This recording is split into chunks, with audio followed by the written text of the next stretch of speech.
Hey guys, നമുക്കിന്നൊരു makeup look ചെയ്യാം. Traditional ടച്ചുള്ളൊരു makeup ലുക്കാണ് കേട്ടോ ഉദ്ദേശിക്കുന്നത്. ഇത് ഓണത്തിന് മാത്രമല്ല, ട്രഡീഷണൽ വെയർ ആയിട്ടുള്ള സാരി, പട്ടുപാവാട, ധാവണി, അങ്ങനെയുള്ള ഏത് ഡ്രസ്സിൻ്റെ കൂടെ നമുക്കിങ്ങനെ മേക്കപ്പ് ചെയ്യാം. പിന്നെ എങ്ങനെ മേക്കപ്പ് ചെയ്യണം എന്നുള്ളത് നിങ്ങളുടെ ഇഷ്ടമാണ്. ഏത് പ്രോഡക്റ്റ് യൂസ് ചെയ്യണം, അല്ലെങ്കിൽ നിങ്ങൾക്ക് ഏത് പ്രോഡക്റ്റ് വാങ്ങണം, ഏത് യൂസ് ചെയ്താൽ കൊള്ളാം എന്നുള്ളതൊക്കെ നിങ്ങളെ പേഴ്സണലായിട്ടുള്ള കാര്യങ്ങളാണ്. ഇപ്പം നിങ്ങൾക്ക് അഫോർഡ് ചെയ്യാൻ പറ്റുന്നതായിട്ടുള്ള പ്രോഡക്റ്റ്സ് വാങ്ങുക കേട്ടോ. ചിലർക്ക് ഫൗണ്ടേഷൻ യൂസ് ചെയ്യുന്നത് ഇഷ്ടമല്ലായിരിക്കും, ചിലർക്ക് ഫൗണ്ടേഷൻ യൂസ് ചെയ്യുന്നത് ഇഷ്ടമായിരിക്കും. അപ്പം നിങ്ങളുടെ ഇഷ്ടത്തിനനുസരിച്ച് നിങ്ങൾ എന്ത് ചെയ്യുക, റെഡിയാവുക. ഇപ്പം ഞാൻ എന്ത് ചെയ്തിട്ടുണ്ട്, ഞാൻ സ്കിൻ കെയർ ഒക്കെ ചെയ്തതിന് ശേഷം കേട്ടോ മേക്കപ്പ് ചെയ്യുന്നത്. അപ്പം ബേസായിട്ടുള്ള സ്കിൻ കെയർ ചെയ്തിട്ടുണ്ട്, അതിന് ശേഷമാണ് കേട്ടോ മേക്കപ്പ് ചെയ്യുന്നത്. നല്ല ചൂടുള്ള സമയമായിരുന്നു കേട്ടോ, അതുകൊണ്ട് നല്ലതായിട്ട് വിയർക്കുന്നുണ്ട്. അത് നിങ്ങൾ കാര്യമാക്കണ്ട. ഫിറ്റ്മിയുടെ ഫൗണ്ടേഷൻ യൂസ് ചെയ്യുന്നുണ്ട്. നിങ്ങൾക്ക് ഏത് ഫൗണ്ടേഷനാണോ നിങ്ങളുടെ ഏതാണോ നിങ്ങൾ യൂസ് ചെയ്യുന്ന ഏത് ഫൗണ്ടേഷനാണോ അത് നിങ്ങൾക്ക് യൂസ് ചെയ്യാം. ഫൗണ്ടേഷൻ ഇല്ലെങ്കിൽ പോലും നിങ്ങൾക്ക് ഏതാണോ താല്പര്യം നിങ്ങൾക്ക് അത് യൂസ് ചെയ്യാം കേട്ടോ. ഞാനിപ്പം ഫൗണ്ടേഷൻ യൂസ് ചെയ്യുന്നേ ഉള്ളൂ. ഫൗണ്ടേഷൻ യൂസ് ചെയ്ത് കൊടുത്തതിന് ശേഷം ഞാൻ ബ്ലെൻഡ് ചെയ്ത് കൊടുക്കുകയാണ് കേട്ടോ. അപ്പം ബ്ലെൻഡർ കാണാനില്ല, അതുകൊണ്ട് ഞാനത് ബ്ലെൻഡ് ചെയ്യുന്ന പോലത്തെ ഒരു സാധനം വെച്ച് തന്നെയാണ് ഞാൻ ബ്ലെൻഡ് ചെയ്ത് കൊടുക്കുന്നത്. അതിനുശേഷം നമ്മളൊന്ന് കൺസീലർ ഉപയോഗിക്കുകയാണ് കേട്ടോ. എൻ്റെ കൺസീലറിൻ്റെ ഷെയ്ഡ് ഒരല്പം വ്യത്യാസമുണ്ട്. അപ്പോൾ സാരമില്ല, ഇത് എന്തായാലും വാങ്ങിയ സ്ഥിതിക്ക് എന്തായാലും യൂസ് ചെയ്ത് തീർക്കുക തന്നെ ചെയ്യത്തുള്ളൂ. അപ്പം എന്തായാലും ഇല്ലെങ്കിൽ ഫൗണ്ടേഷനായിട്ട് ചെറുതായിട്ടൊന്ന് മിക്സ് ചെയ്തതിന് ശേഷം അപ്ലൈ ചെയ്ത് കൊടുക്കുക. കൺസീലർ ഷെയ്ഡ് മാറിപ്പോവുകയാണെങ്കിൽ നിങ്ങൾ മാക്സിമം കൺസീലർ പർച്ചേസ് ചെയ്യുമ്പോഴത്തേക്ക് നേരിട്ട് പോയി നിങ്ങളുടെ സ്കിൻ ടോണിനും മാച്ചായിട്ടുള്ള രീതിയിൽ തന്നെ എടുക്കാനായിട്ട് ശ്രമിക്കുക. ഓൺലൈൻ പർച്ചേസിങ് ഫസ്റ്റ് ഫൗണ്ടേഷൻ കൺസീലറൊക്കെ പർച്ചേസ് ചെയ്യുമ്പോഴത്തേക്ക് ഓൺലൈനായിട്ട് ചെയ്യാണ്ടിരിക്കുന്നതായിരിക്കും ബെറ്റർ. അപ്പം അതിനുശേഷം ഞാൻ കൺസീലറുകളൊന്ന് ബ്ലെൻഡ് ചെയ്ത് കൊടുത്തതിന് ശേഷം ഐബ്രോ ഫില്ല് ചെയ്ത് കൊടുക്കുകയാണ്. എൻ്റെ ബ്ലൂ ഹെവൻ്റെ ഐബ്രോ പെൻസിലാട്ടോ ഇരിക്കുന്നത്. അപ്പോൾ ഒരു സൈഡ് ബ്രഷ് പോലെ സ്പൂളിയുണ്ട്, മറ്റേ സൈഡ് വന്നിട്ട് എഴുതാനുള്ളതാണ് കേട്ടോ. നല്ല ലെങ്ത് ഉണ്ട്. അപ്പം എൻ്റെ പിരികെന്ന് പറഞ്ഞാൽ ലൈറ്റായിട്ട് ഒത്തിരി ഹെയറൊക്കെ കുറഞ്ഞിട്ടുള്ളൊരു ഐബ്രോസാണ് കേട്ടോ. അപ്പം അതൊന്ന് ഫില്ല് ചെയ്ത് കൊടുക്കുകയാണ്. ഭയങ്കരമായിട്ട് ഫില്ല് ചെയ്ത ഒരു വൃത്തികേടാണ്. ഞാനൊന്ന് ഫില്ല് ചെയ്ത് കൊടുക്കുന്നുള്ളതേ ഉള്ളൂ, വരച്ച് ക്ലിയർ ആക്കുന്നില്ല. നിങ്ങളുടേതായിട്ടുള്ള ഇഷ്ടത്തിന് നിങ്ങൾ ചെയ്യുക കേട്ടോ.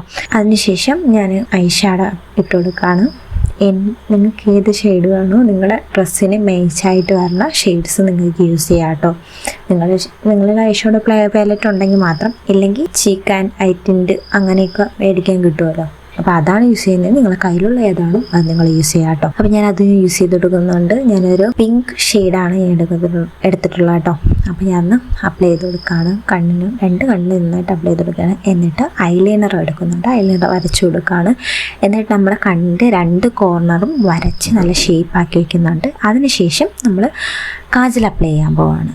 താഴെ വാട്ടർ ലൈനിന് മാത്രമാണ് കാജലിട്ട് കൊടുക്കുന്നുള്ളൂ. നമ്മൾ താഴെ എന്താ പറയാനായിട്ട് ലാഷസിൻ്റെ അടിയിൽ വരച്ചു കൊടുക്കുന്നില്ല കേട്ടോ.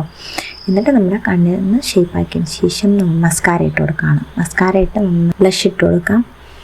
ബ്ലഷ് ഞാനിട്ടത് അല്പം കൂടിപ്പോയി ഗൈസ്. എങ്കിൽ ഞാനൊന്ന് ചെറുതായിട്ടൊന്നും ബ്ലെൻഡ് ചെയ്ത് ഓക്കെ ആക്കിയിട്ടുണ്ട്. ബ്ലഷ് ഇട്ട് കൊടുത്തിട്ടുണ്ട്. ബ്ലഷ് ഇട്ടതിന് ശേഷം ഞാനൊരു ലൂസ് പൗഡർ വെച്ചൊന്ന് സെറ്റ് ചെയ്ത് കൊടുക്കുകയാണ്. ബനാന ലൂസ് പൗഡർ വെച്ചൊന്ന് സെറ്റ് ചെയ്ത് കൊടുക്കുകയാണ്. സെറ്റ് ചെയ്ത് കൊടുത്തതിന് ശേഷം നിങ്ങൾക്ക് വേണമെങ്കിൽ മാത്രം സെറ്റ് ചെയ്ത് കൊടുത്താൽ മതി. എൻ്റെ ഒരു സ്കിൻ ടൈപ്പ് അനുസരിച്ച് ചിലപ്പോൾ ലോങ് ലാസ്റ്റ് ചെയ്യും. കാരണം എനിക്ക് ഇപ്പം ഭയങ്കര ചൂടായതുകൊണ്ട് ഇപ്പം തന്നെ മേക്കപ്പ് ചെയ്തുകൊണ്ടിരിക്കുമ്പോൾ തന്നെ ചെറുതായിട്ട് ഞാൻ വിയർക്കുന്നുണ്ട്. അപ്പം ലോങ് ലാസ്റ്റ് ചെയ്യണമെന്നില്ല, അതുകൊണ്ടാണ് ഞാൻ സെറ്റ് ചെയ്ത് കൊടുക്കുന്നത് കേട്ടോ. സെറ്റിംഗ് സ്പ്രേ വെച്ചും സെറ്റ് ചെയ്ത് കൊടുക്കാം. ഇപ്പം ഞാൻ പൗഡർ വെച്ച് സെറ്റ് ചെയ്ത് കൊടുക്കുകയാണ്. സെറ്റ് ചെയ്ത് കൊടുത്തതിന് ശേഷം നമുക്കൊന്ന് ഹൈലൈറ്റ് ചെയ്ത് കൊടുക്കാം. ഹൈലൈറ്റ് ചെയ്ത് കൊടുത്തതിന് ശേഷം നമ്മൾ ലിപ്സ്റ്റിക്ക് ഇട്ട് കൊടുക്കുകയാണ്. നിങ്ങളുടെ കയ്യിൽ നിങ്ങൾക്ക് ഏത് മാച്ചാണോ, ഇപ്പോൾ റെഡ് ഷെയ്ഡാണ് ഞാൻ ഉപയോഗിക്കുന്നത്. എങ്കിലും ഒത്തിരി ലിപ്സ്റ്റിക്ക് ഇടുന്നില്ല കേട്ടോ. കുറച്ചിട്ടതിന് ശേഷം എല്ലാം കൂടെ ബ്ലെൻഡ് ചെയ്ത്, കാരണം എനിക്ക് അത്രയും റെഡ് ഷെയ്ഡ് അങ്ങനെ ഇടുന്നത് എനിക്കിഷ്ടമല്ല. അപ്പം നിങ്ങളുടെ താല്പര്യമനുസരിച്ച് നിങ്ങളിടുക കേട്ടോ. അപ്പം ഞാനതിട്ട് കൊടുക്കുകയാണ്. നമ്മളെ ഫേസിലെ മേക്കപ്പ് ഏറെക്കുറെ കഴിഞ്ഞിട്ടുണ്ട്. അതിനുശേഷം നിങ്ങൾക്ക് വേണമെങ്കിൽ നമ്മൾ പൗഡർ ഇട്ടല്ലോ, ബ്ലഷ് കുറവാണെന്ന് തോന്നി നിങ്ങൾക്ക് ഇതിൻ്റെ കുറച്ചുകൂടെ അപ്ലൈ ചെയ്ത് കൊടുക്കാം കേട്ടോ. ലൂസ് പൗഡർ വെച്ച് സെറ്റ് ചെയ്തതിന് ശേഷം പൗഡർ ബ്ലഷ് ഇട്ട് കൊടുക്കുകയാണ് ഏറ്റവും ബെറ്റർ. അതിനുശേഷം നമുക്ക് ഹെയർ ചെയ്യാം. ഞാൻ ഡ്രസ്സ് ചേഞ്ച് ചെയ്തിട്ട് വന്നിട്ടുണ്ട് കേട്ടോ. ഞാനൊരു കുർത്തി കുർത്തിയാണ് ഇതിൻ്റെ കൂടെ പെയർ ചെയ്യുന്നത്. നമ്മളെപ്പോഴും ഒരു വൈറ്റ് കളർ കുർത്തി, ഒരു കോട്ടൺ കുർത്തി സ്റ്റിച്ച് ചെയ്ത് വയ്ക്കുന്നത് നല്ലതാണ് കേട്ടോ. മെറ്റീരിയൽ എടുത്ത് സ്റ്റിച്ച് ചെയ്യുന്നത് നല്ലതാണ്. കാരണം എന്ന് വെച്ചാൽ നമ്മൾ ഇപ്പം നമ്മൾ ഈ ഓണം അങ്ങനെയുള്ളിടത്തൊക്കെ എല്ലാവർക്കും സാരി, അതേപോലെ തന്നെ ഈ പട്ടുപ്പാവാട, ധാവണി അങ്ങനെയൊക്കെ ഇട്ടുകൊണ്ട് പോകുന്നത് എല്ലാവർക്കും കംഫർട്ടബിൾ ആയിരിക്കണമെന്നില്ല. ഇപ്പോൾ ഫാമിലി ഫങ്ഷനൊക്കെയാണ്, ഓണത്തിന് ഒരു സെലിബ്രേഷൻ ഫാമിലി ഫങ്ഷനിലേക്കുന്നുണ്ട്.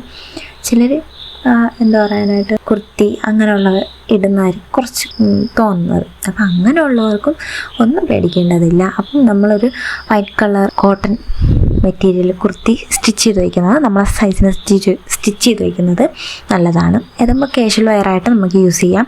അതിൻ്റെ കൂടെ നമുക്ക് വേണമെങ്കിൽ ഇതേപോലെ ട്രഡീഷണൽ ആയിട്ടുള്ള എന്തെങ്കിലും ഫങ്ഷൻസൊക്കെ വരുമ്പോഴത്തേക്കും നമുക്ക് യൂസ് ചെയ്യാം കേട്ടോ. ഒരു കസവിൻ്റെ തന്നെ ഒരു ദുപ്പട്ട മേടിച്ച് വയ്ക്കുന്നത് ഇതിൻ്റെ കൂടെ പെയർ ചെയ്യാൻ നന്നായിരിക്കും. അപ്പം ഞാനിപ്പോൾ അതേപോലെ ആട്ടോ പെയർ ചെയ്യുന്നത്. ഞാൻ എൻ്റെ കയ്യിലുണ്ടായിരുന്ന ഒരു വൈറ്റ് കളർ കോട്ടൺ കുർത്തി വെച്ചിട്ടാണ് കേട്ടോ ഞാൻ പെയർ ചെയ്യുന്നത്. അപ്പോൾ എല്ലാവർക്കും അതുണ്ടായിരിക്കണമെന്നില്ല, ഞാനിപ്പോൾ ഉള്ളതുകൊണ്ട് ചെയ്യുന്നത്. പക്ഷെ അത് സ്റ്റിച്ച് ചെയ്ത് വയ്ക്കിച്ച് കഴിഞ്ഞാൽ നമുക്ക് ജീൻസിൻ്റെ കൂടെ ആയിരുന്നാലും പുറത്ത് പോകുമ്പോൾ നമുക്കത് യൂസ് ചെയ്യാം കേട്ടോ. അപ്പം നെക്സ്റ്റ് വന്നിട്ട് ഹെയർ ചെയ്യണം. എൻ്റെ ഹെയറിൽ ഞാൻ വലുതായിട്ട് ചെയ്യാറില്ല, ഞാൻ ചെറുതായിട്ടൊക്കെ ഹെയർ സ്റ്റൈൽ ചെയ്തിട്ടുള്ളൂ. അപ്പം ചെറുതായിട്ട് ചെയ്യുന്നതും എനിക്ക് പേഴ്സണലി എനിക്ക് തോന്നാറുണ്ട് എനിക്ക് ചേരുമെന്ന്. അപ്പം നിങ്ങളുടെ ഇഷ്ടത്തിന് നിങ്ങൾ ഹെയർ സ്റ്റൈലും അല്ലെങ്കിൽ തന്നെ നിങ്ങളെ ഹെയർ സ്റ്റൈലും അതേപോലെ ഹെയർ കളർ ചെയ്യുന്നതായിരുന്നാലും എന്തായിരുന്നാലും നിങ്ങളുടെ താല്പര്യത്തിനനുസരിച്ച് നാളെ ഒരാളുടെ അഭിപ്രായം ചോദിച്ചിട്ട് കൊള്ളാവോ, ചെയ്ത് നന്നായിരിക്കും ചോദിക്കുന്നത് നല്ലതാണ്. പക്ഷേ നിങ്ങൾക്ക് ചെയ്യണമെന്ന് താല്പര്യം ഉണ്ടെങ്കിൽ നിങ്ങൾ ചെയ്യണം കേട്ടോ. കാരണം നമ്മൾ നമുക്ക് വേണ്ടിയിട്ടെങ്കിലും ജീവിച്ചത് നമുക്ക് തോന്നണ്ടേ, അതിന് വേണ്ടിയിട്ടാട്ടോ. അപ്പം നമുക്ക് ഹെയർ സ്റ്റൈൽ ചെയ്യാം കേട്ടോ. ഞാൻ സിമ്പിളായിട്ട് ചെയ്യുന്നത്. നിങ്ങൾക്ക് വേറെ ഹെയർ സ്റ്റൈൽ ചെയ്യണമെങ്കിൽ വേറെ ചെയ്യാം. പക്ഷേ ഇത് ഒന്ന് ഒതുങ്ങി ഒരു ട്രഡീഷണലായിട്ട് ഒരു ചേരുന്നൊരു ഹെയർ സ്റ്റൈലാണ്. അപ്പം ഞാനന്ന് ഹെയർ സ്റ്റൈൽ ചെയ്തെടുക്കുന്നുണ്ട്. ഞാൻ സൈഡാണ് എടുക്കുന്നത്. അതിനുശേഷം ഫ്രണ്ടിലോട്ടിട്ട് ഒന്ന് പിന്നി കൊടുക്കുകയാണ് കേട്ടോ. എന്നിട്ട് ഫ്ലവർ വെച്ച് സെറ്റ് ചെയ്യുകയാണ് ചെയ്യുന്നത്. അപ്പോൾ എനിക്ക് സൈഡിലും കുറച്ച് ഹെയർ ഫ്രണ്ടിലോട്ട് ഇടുന്നത് എനിക്ക് പേഴ്സണലി ഇഷ്ടമുള്ള കാര്യമാണ്, അതുകൊണ്ടാണ് കേട്ടോ ഇടുന്നത്. നിങ്ങൾക്ക് അത് ഇഷ്ടം ഉണ്ടായിരിക്കണമെന്നില്ല. അപ്പോൾ നിങ്ങളുടേതായിട്ടുള്ള തീരുമാനത്തിന് ചെയ്യാം കേട്ടോ. പിന്നെ വന്നിട്ട് ഹെയർ സ്റ്റൈൽ ചെയ്തിട്ടുണ്ട്, പൊട്ടൊക്കെ വെച്ചിട്ടുണ്ട്. പിന്നെ 2 ഇയറിങ്സ് എടുത്തിട്ടുണ്ട്. എനിക്കിപ്പം ഞാനൊരു മെറൂൺ കളറും ഒരു വൈറ്റ് കളർ സ്റ്റോൺ വെച്ചിട്ടുള്ളത് എടുത്തിട്ടുണ്ട്. എന്നിട്ട് വൈറ്റ് കളർ സ്റ്റോൺ വെച്ചിട്ടുള്ളത് ഇട്ടിട്ടുണ്ട് കേട്ടോ. അതിനുശേഷം ഒരു പാലയ്ക്ക മാല അത് വേറെ കൊടുക്കുകയാണ്. ഇപ്പം ഞാൻ വൈറ്റ് കളറ് കുർത്തിയും വൈറ്റ് കളറ് ഇപ്പം ദുപ്പട്ടയും യൂസ് ചെയ്യുന്നുണ്ട്. പക്ഷേ ഞാൻ മെറൂൺ കളർ പാൻ്റാട്ടോ യൂസ് ചെയ്യുന്നത്. അപ്പം അതിനനുസരിച്ച് ഞാൻ ജുവൽസ് പെയർ ചെയ്യുന്നുണ്ട്. ഇപ്പം മെറൂൺ കളറ് വന്നിട്ട് മാല, മെറൂൺ കളർ വന്നിട്ട് കുപ്പികളാണ് ഞാൻ യൂസ് ചെയ്യുന്നത്. അപ്പോൾ നിങ്ങൾക്ക് നിങ്ങളുടെ ഇഷ്ടത്തിന് നിങ്ങളുടെ കയ്യിലിപ്പം പച്ചയാണുള്ളത് ഇല്ലെങ്കിൽ വൈറ്റ് കളർ പെയിൻറ്റിനോ ഉണ്ടെന്നുണ്ടെങ്കിൽ നിങ്ങൾക്ക് വേറെ അതിൻ്റെ കോമ്പിനേഷനായിട്ടുള്ള ഇപ്പം ഗ്രീനോ മെറൂണോ ബ്ലൂവോ അങ്ങനെ എന്ത് വേണോ അങ്ങനെയുള്ള ആക്സസറീസ് വെച്ച് നിങ്ങൾക്ക് പെയർ ചെയ്യാം കേട്ടോ. അപ്പം ഈ മേക്കപ്പ് ലുക്ക് ഇഷ്ടപ്പെട്ടു എന്ന് വിചാരിക്കുന്നു. ഇതുപോലുള്ള യൂസ്ഫുൾ വീഡിയോസിനായി മറക്കാതെ എൻ്റെ ചാനൽ സബ്സ്ക്രൈബ് ചെയ്യുക.